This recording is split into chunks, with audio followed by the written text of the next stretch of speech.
Hey there, I'm in the middle of a manual transmission clutch change on a 2016 Volkswagen Golf R. This is a DIY that I'm doing in my garage. It's a bit of a big project. There's a lot of little quirky things along the way with this job that I thought I would try and put some tips out there and tricks for people who are considering doing the same thing. I am obviously fairly far into this. I've removed the transmission, I've removed the clutch, flywheel, everything off the car, so I'm ready to start reassembling the vehicle pretty much.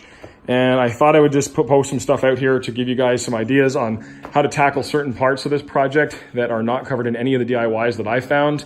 There's a few things that are rather surprising and difficult on this project that I can help you out with because I've already learned. So first things first, I bought a clutch kit from ECS Tuning. It's their in-house clutch kit that they offer. There's lots of different options for the clutches out there for the Golf R, but this is one I chose. It's supposed to have a relatively OEM feel to it, and it's able to hold 400 plus foot-pounds of torque reliably. So that's why I went with that one. I didn't want to have a huge, aggressive, heavy clutch pedal. Feel free to post the clutches that you guys prefer in the comments link below, but this is the one that I went with. Regardless of what clutch you do, ECS does have a good DIY for a GTI change. So a Gti Clutch Swap.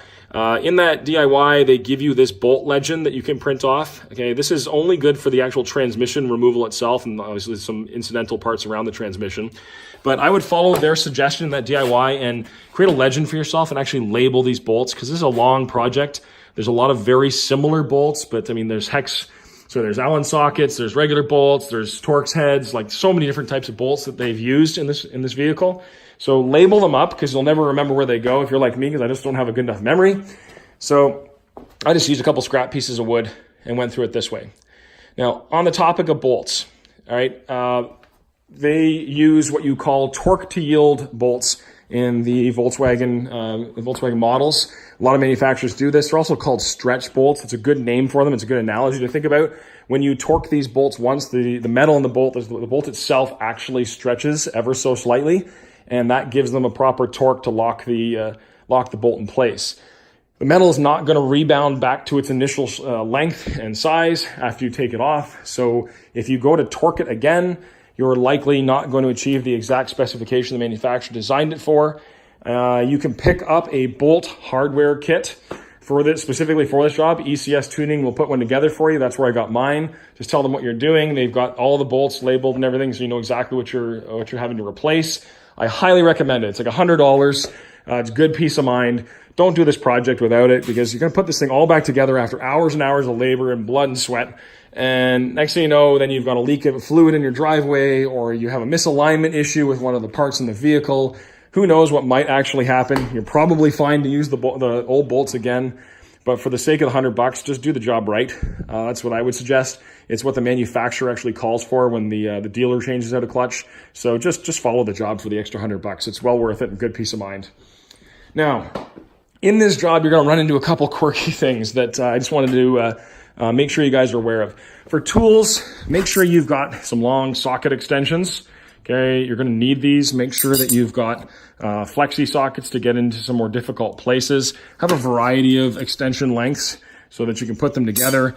There are times when you're going to be trying to take a bolt off from out here, way down inside where the bevel box and transmission are. So you don't want to be trying to have to work around this, and it's just a pain in the neck to try and manipulate a ratchet in these small spots. So give yourself a good extension that you can get out so that you have room to work out here. So highly recommend that. Have deep metric sockets as well as shallow sockets. There are situations when you're going to need both. You're going to need your metric Allen sockets as well. You're going to need a proper Torx. Most of these bolts are somewhere between 10 and 16 mil. There's the occasional 18 mil, but I think most of the 18s are actually a standard socket. So yeah, but for the most part, that's kind of your range. But there's a few key spots in this job that are just such a nuisance. So this is your transfer case. Okay, your bevel box that connects to the drive shaft to go to the rear of the vehicle. I just tipped mine over, so I got a little bit of gear oil that's leaking out. I'm going to change that fluid while I'm in here. That's just some good quality gear oil. 75W90, I believe, is what's supposed to go in there. So I'm going to change that out while I'm doing this. But the three bolts that connect to your bevel box here, these are a 10 mil triple square, so also known as a 12 point. So I think that's what they're properly called, is a 12-point bolt. Now, that's not a very common bolt. A lot of people may not have 12-point sockets in their tool set. So I highly recommend, before you start, if you don't have a vehicle, pick one of these up, get a proper 10 mil 12-point, okay, because you're going to need it. And do not get one of the metric imperial compatible ones. Some people think a 3/8 will work for this. Do not buy that because it doesn't fit. Okay, you need a actual 10 mil 12-point socket. So make sure you got one of those. It's not an overly common tool at a lot of the major hardware stores. So get one of those. So that's what you need for this one. I thought that I, at this point, had bought everything I needed. So I was trying to get the last of it off of the vehicle. And then when I finally get to the point where I'm looking at my clutch and my pressure plate, the stupid pressure plate is attached with 9 mil triple squares. Okay, this is even less common than the 10. You can find them. I got mine from Home Depot in the end, but I went to several hardware stores and tool stores before I actually found somebody who was selling a 9 mil 12-point, again, 9 mil triple square socket in order to get this off.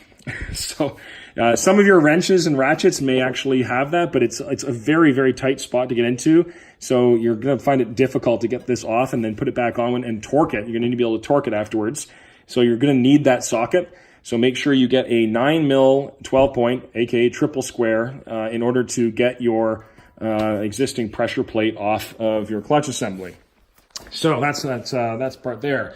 Now, when you're trying to remove the transmission, there is this is again your bevel box here, your transfer case. There is a 6 mil Allen bolt that is way deep down inside this that attaches your pilot shaft, I think it's called, pilot gear, into the transmission itself. Now, the bolt that's in this cavity, okay, sits way back here and locks into the transmission from there. I'll show you what the bolt looks like. It's this little bugger right here, okay? So you need to get something way down that shaft to loosen the 6 mil Allen bolt in order to actually disconnect the bevel box from the transmission to get the transmission out of the car. Now, the problem with it is this. If you've got a 3/8 set of tools, okay, if you put a socket on the end of your 3/8, it doesn't fit. It won't go through there. Okay, so if you look at the ACT DIY they have online, they talk about fabricating their own tool or going to the dealer and actually getting the dealer to give you or sell you a tool, which they will not sell you. That's what I've learned. So I had to stop and scratch my head and figure something out. A 1/4 mil socket set and extenders fits down this shaft just fine. Okay. So if you've got a long 1/4 mil set, or you've got a set of 1/4 mil tools, you can use your extender. I put 2 extenders together in this situation, obviously tape them together to make sure they don't come off. What I did here is I put a 6 mil socket on the end of my extenders, and I've got a whole bunch of different old Allen keys. Some of the stuff comes with just old furniture that you buy that you have to assemble. They give you these Allen keys. 6 mil is quite common. So I actually took a hacksaw and I cut the 90-degree off of the end of this Allen key, and then I put that inside my 6 mil socket, just taped it all together like this, and that gave me the length that I needed in order to put this inside here and then torque it out of the vehicle. So that's how I did it. And I didn't have to go buy anything, and once I figured out what I was doing, it wasn't too much of a pain in the butt at all. So I put that in there, removed it, and got past that spot. So that's how you can overcome that one. You don't have to buy a tool as long as you've got some 1/4 mil extensions and stuff available to you. Now, in the ACT DIY, they misorganized the way that you should be disassembling your vehicle a little bit. I just want to comment on this. When you watch their video, they actually tell you to remove your CV axle from your hub like this. So take it all apart. Okay, they tell you to do that first before you actually remove the bolts from the bevel box here. If you disconnect it from here, you have really no way of locking the CV in place. So this will just end up spinning on you. It's a big pain in the neck afterwards. So I had to put mine back in, and then I just applied the brake in order to lock this down. Now I'll show you real quick a little trick that I developed in order to do that. I just took a reversible clamp like this. If you're doing this on your own, take a reversible clamp that you can actually put pressure to open. Okay, and what I did, just so you can see this, I put my clamp, here I'll show you exactly how I did it. I basically put my clamp on the brake, so I stepped down with my pedal, and then I extended this thing out, okay, so that I could actually use the steering wheel. And I basically locked my brake in like this, clamped it out, locked it in like that, so I had brake pressure. And then I was able to give myself the pressure I needed in order to remove the bolts from the bevel box assembly for the axle there. So that's a little trick you guys can use. I'm sure there's other ways to do this, but that was the way that I found easiest when I was trying to actually do this on my own. Okay, so there's that. Now what I wanted to talk about real quick is what I actually found when I got the clutch out of the car. Oh, before I do that, one more thing. When you're trying to disassemble or remove the drive shaft from the bevel box here, so the 10 mil bolts we were talking about, ACT suggests that you disconnect and remove all of the selector shifter mechanisms from your transmission early on in the job. I would leave that connected right up until you're ready to remove the transmission itself. It's only 3 bolts to get this thing off. It's pretty easy to get off. So leave that thing connected, because what you need to do is actually put it in gear so that you've got something that is holding your system in place while you actually remove the bolts from the bevel box itself. Okay, so keep that in mind. I got my wife doing some recycling here as I'm making this video. Yeah, so leave that connected while you're doing that, and that'll make your life a little easier, because you just put it in gear and remove it out of gear, and save yourself some aggravation. Okay, in terms of the actual clutch itself, I'm replacing mine because it was slipping. I was finding that I was getting some bad slippage. I've been driving standard for a long time. I don't really abuse my car overly. Do have a mild JB1 Burger Motorsports tune on the car, so I do have some more power going to this. But my clutch was definitely starting to slip. I think I identified the real culprit. I don't actually think the clutch itself was my real failure point. I think what happened here is a common problem that's known for these vehicles is this rear main seal. See if I can get in here. This is the existing rear main seal on this vehicle. And let's see if I can get you close enough. You can actually see a little bit of the yellow haze on there. There was oil on my rear main seal here, and there was some obvious oil residue that was inside my bell housing where your transmission goes. I had oil splattered and there's like black slick material all through here. I've cleaned this up now, but I think I had oil floating around inside the bell housing here. And that oil likely got onto my clutch plate, and I think that's why I'm maybe seeing some of the black burning. I think I've had some fluid getting in between the two surfaces here. Like you look at this and there's some obvious hot spots. I'm not used to seeing my clutches worn like this. I've been driving standard for a long time. I drive standard properly.